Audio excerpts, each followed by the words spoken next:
안녕하십니까. 금요일 JTB 뉴스입니다. 진안군이 마이산에 케이블카 설치를 추진하고 있는 가운데 이를 반대하는 단체가 이항로 진안군수와 관련 공무원을 검찰에 고발했습니다. 허위 공문서를 작성했다는 게 이유인데요. 양측의 주장이 팽팽히 맞서고 있습니다. 하원호 기자입니다.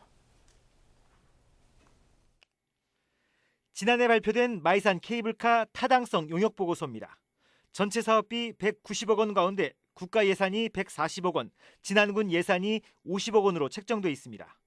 그런데 어찌된 일인지 이 보고서를 인용해 만든 지방재정투자 심사자료에는 사업비 전액을 군 예산으로 추진한다고 적혀 있습니다. 같은 용역 보고서로 전혀 다른 예산 계획을 세운 겁니다. 진안군은 투자 심사가 통과되자 케이블카 실시 설계 용역비 예산으로 9억여 원을 반영했습니다. 마이산 케이블카 설치를 반대하는 주민들은 국가 예산을 확보하지 못하면 케이블카를 설치하지 않겠다는 약속을 스스로 어긴 것이라며 반발하고 있습니다. 국비 확보 없이 사업 시행 않겠다라고 했음에도 불구하고 뒤에서는 순수군비로 이 사업을 진행하려고 했던 것, 그것이 국민들로서는 가장 경악할 부분이고요. 마이산 케이블카 저지위원회와 환경단체는 이항로 진안군수와 당시 관광개발 사업소장 등 4명을 허위 공문서 작성 혐의로 검찰에 고발했습니다. 진안군은 국가 예산으로 사업을 추진하겠다는 입장엔 변함이 없다고 밝혔습니다. 사업비 전체를 군 예산으로 잡아놓은 건 국가 예산을 확보하기 위한 행정 절차일 뿐이라고 주장했습니다. 그때 상황에 따라 맞춰서 행정 절차를 밟아 나오면 되는 것이지 사업비가 바뀌었다 해서 공문서 이전은 난 볼 수 없다는 거죠. 마이산 케이블카 설치 문제를 놓고 찬반 양측의 갈등이 깊어지고 있는 가운데 수사 결과에 따라 케이블카 설치 사업에도 적잖은 영향을 줄 것으로 보입니다. JTB 뉴스 하원호입니다.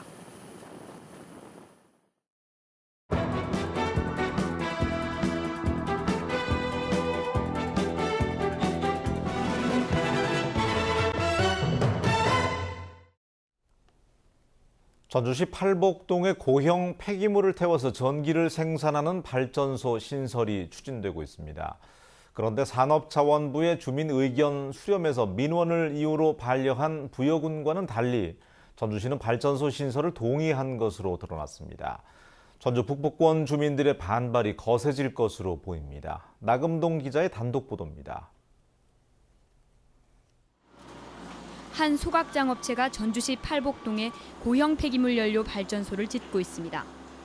산업자원부 전기위원회는 지난해 5월 이 업체의 발전 사업을 허가해도 되는지 사전에 전주시 의견을 물었습니다. 그런데 전주시는 폐기물 발전소의 허가권이 산자부에 있고 자치단체가 할 수 있는 게 별로 없는 데다 주민 의견을 전달해야 할 의무가 없다며 하루 만에 발전소 신설을 동의했습니다. 이후 산자부는 18일 뒤 사업을 허가합니다. 더 할 것도 없고 더 해도 법리사항도 빠지도 않고 그래요. 허가부서가 산자부니까 저희가 허가를 내주는 것도 아니고 그래서 주민 피해가 없도록 해서 했으면 되었지 더 얼마나 여기다 답을 어떻게 해주겠어요. 하지만 충남 부여는 달랐습니다. 부여군은 지난해 무려 6차례에 걸쳐 5개면 주민들의 의견을 듣고 주민 대부분이 반대한다는 의견을 산자부에 전달했습니다. 산자부는 2달여 만에 부여의 폐기물 발전소 신축을 반려했습니다. 부여 군수님이 기자회견한 입장 전달이라든가 의원님들은 아예 대놓고 딱 이런 반대 입장을 표명한다 이런 식으로 하신 분들이 있기 때문에 그 반려 신청한 이유는 그러니까 부여군의 주민들의 의견을 좀 반영을 했다 생각이 들거든요. 이후 업체와 부여 군민들이 산자부를 상대로 잇따라 행정소송을 제기해 발전소 신설 여부를 지켜봐야 합니다. 반면 전주시는 주민 의견 수렴을 생략해 곧바로 발전소 신축이 진행됐다는 점에서 전주시 행정을 비판하는 목소리가 커지고 있습니다. 주민들한테 물어보지 않고 공장을 신축했다는 것은 옳은 방법이라고 생각 않고 있어요. 주민들한테 그래도 한 번이라도 찾아와서 고충도 들어보고 중층한 데에서도 자세히 설명을 해주면 건강에 큰 영향을 미치는 폐기물 발전소 신설을 앞두고 제대로 주민 의견을 듣지 않아 주민 반발이 거세질 것으로 보입니다. JTB 뉴스 나금동입니다. 앞서 보신 것처럼 전주시가 단 하루 만에 산자부의 발전소 허가를 동의해 주었다는 게 충격적입니다. 도대체 뭐가 그리 급했을까요? 계속해서 이승환 기자입니다. 산업자원부가 전주시에게 발전소 허가 동의를 물어본 건 지난해 5월 11일. 전주시는 바로 다음 날인 5월 12일 주민 피해가 없도록 한다는 조건을 달고 곧바로 동의를 해줍니다. 보통 일주일의 기한을 주기 때문에 단 하루 만에 발전소 허가를 동의한 건 아주 드문 사례입니다. 산자부 담당 공무원조차 의아해하고 있습니다. 우리가 보통 일주일 준다라고 했잖아요. 우리가 5월 11일 날 보냈는데 진짜 하루 만에 왔네. 전주시 담당 공무원에게 주민 반발이 뻔한 문제를 왜 그렇게 빨리 동의했는지 물어봤습니다. 먼저 주민들의 반발 같은 것도 예상을 하시잖아요. 그때 이제 전혀 그런 것이 없었어요. 이런 허가에는 주민 수용소에다 이런 것이 반영이 안 되게 돼 있어요. 전혀 없어요. 이런 것들이. 산자부에서 허가권이 있기 때문에. 하지만 너무 성급한 동의라는 비판이 나옵니다. 그 쓰레기 고형연료 발전 시설은 대기오염 배출 물질들이 많이 발생을 하게 됩니다. 그래서 주민들의 건강에 미치는 영향이 큰데 이런 부분들에 대한 검토 없이 하루 만에 동의를 해줬다라는 것은 도저히 이해할 수 없는 행정 절차라는 생각입니다. 전주시는 오는 26일 도시계획위원회에서 폐기물 발전소의 운영 여부를 따집니다. 전주 북부권 주민들은 주민 의견이 생략된 발전소 신설 허가는 원천 무효라며 26일 도시계획위원회에 참석할 위원들의 현명한 판단을 촉구하고 있습니다. JTB 뉴스 이승원입니다. 해마다 반복되는 AI 피해는 그야말로 국가 재난 수준입니다. 그런데 저병원성 AI 바이러스를 줄이는 특정 단백질이 세계 최초로 국내 연구진에 의해서 개발됐습니다. 가축의 바이러스성 질병 문제 해결에 대한 기대감이 커지고 있습니다. 정원익 기자입니다. 생쥐에서 찾아낸 단백질 크기를 줄인 미니 양체 단백질입니다. 이 단백질 유전자를 주입해 부화한 닭들이 저병원성 AI 바이러스를 훨씬 적게 배출하는 것으로 나타났습니다. AI에 감염된 일반 닭들과 비교했을 때 입이나 항문을 통해 나오는 바이러스가 평균 30%가량 줄었습니다. 전이 가능성도 그만큼 감소한 겁니다. 바이러스 증식을 방해하는 항바이러스 소재 물질이 개발된 셈입니다. 구강과 항문에서 바이러스 배출량이 이제 대조군 대비 바이러스 배출량이 한 30% 이상 감소됨을 확인했습니다. 바이러스가 그만큼 줄었다는 얘기는 그 옆으로 전파될 가능성이 그만큼 줄었다고 받아들이시면 됩니다. 농진청이 국내 대학 연구진과 함께 8년간의 연구 끝에 세계 최초로 이뤄낸 성과입니다. AI에 시달리던 양계 농가들에게는 희소식이 아닐 수 없습니다. 저희 농장 같은 경우도 올 봄에 그 주변에 AI가 발병해가지고 예방적 차원에서 살처분한 예가 있는데 그 예방 제도에 대해서 기대가 큽니다. 농진청은 앞으로 이 단백질을 이용해 가축용 기능성 사료 첨가제를 개발할 계획입니다. 또 가축 바이러스성 질병 문제 해결에 첫걸음이 된 만큼 고병원성 AI 바이러스 저항성 연구도 추진하기로 했습니다. JTB 뉴스 정원익입니다. 전주방송이 연속 보도한 장애인 콜택시의 휴일과 야간 미운행에 대해서 도의회가 관련 예산을 증액하기로 했습니다. 이르면 내년부터 휴일과 야간에도 장애인 콜택시가 운행될 것으로 보입니다. 김철 기자입니다. 척수장애 1급인 정광주 씨가 휴일에 장애인 콜택시 이용을 시도했지만 거절당합니다. 이번 주 일요일 오후 3시에 이용하려고 하는데 가능한가요? 저희가 지금은 휴일에 근무를 안 하고 있어요. 그렇죠. 이건 침해죠. 당연하잖아요. 왜 일반인은 되고 장애인은 안 되는가? 분명히 같은 사람인데. 전북에서 전주와 익산, 군산 등 5곳은 휴일에 장애인 콜택시를 운행하지만 나머지 9곳은 예산 부족을 이유로 휴일에 차를 세워두고 있습니다. 반면 수원시는 78대의 장애인 콜택시 말고도 45대의 개인 택시까지 추가로 운영하면서 1년 365일 하루 24시간씩 장애인들의 이동권을 보장합니다. 콜택시가 중증 1, 2급 장애인들의 발이 되고 개인 택시는 3, 4등급 장애인들의 이동을 돕고 있습니다. 다른 시에 있는 분들이 수원으로 이사 온 분도 있다요. 내가 이용해봐도 편리한 것 같아. 뭐 불만이 없으니까.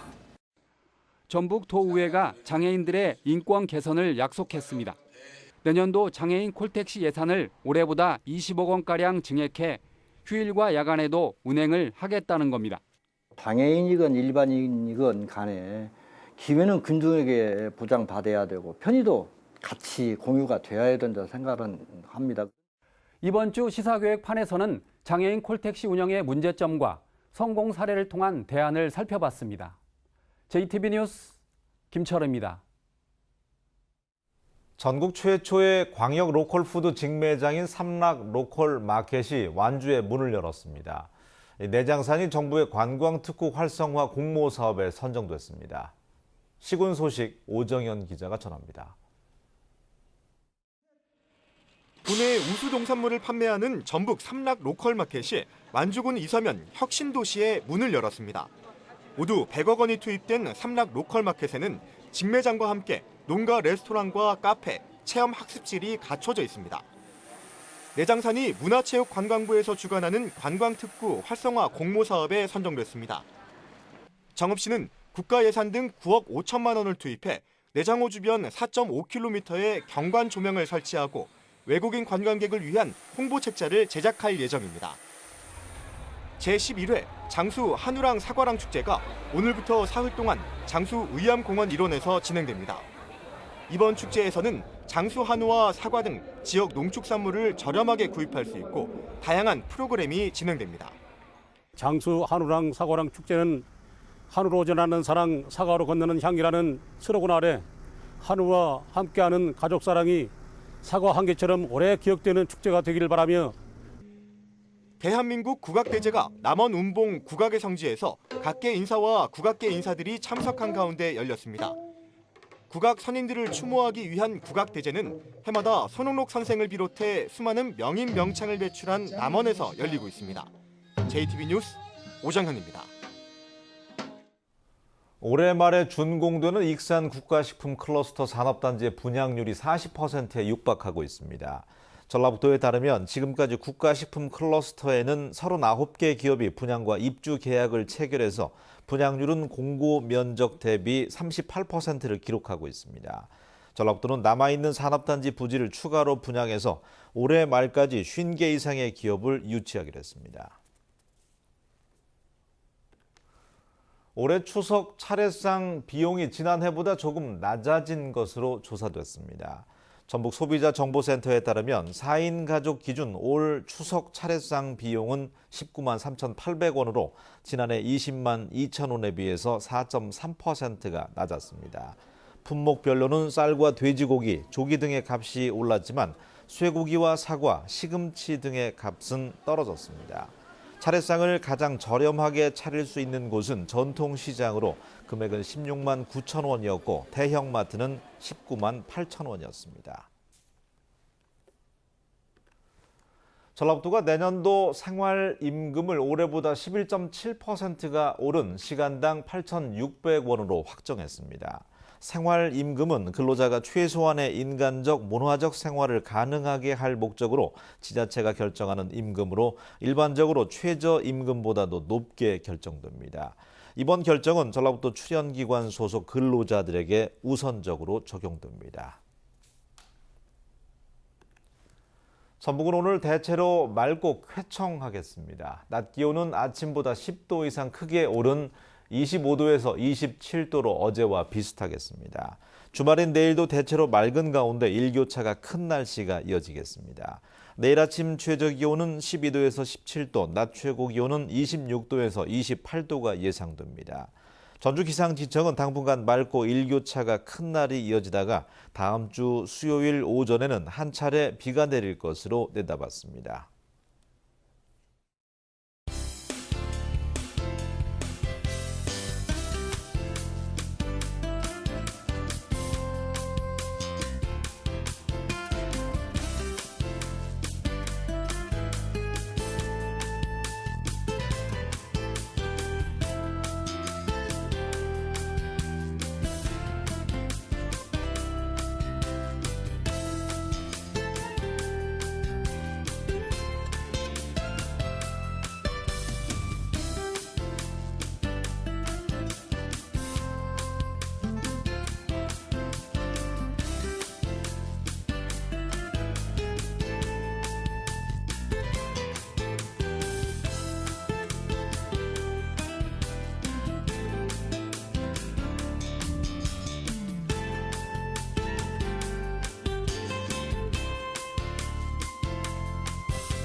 JTB 뉴스를 마칩니다. 고맙습니다.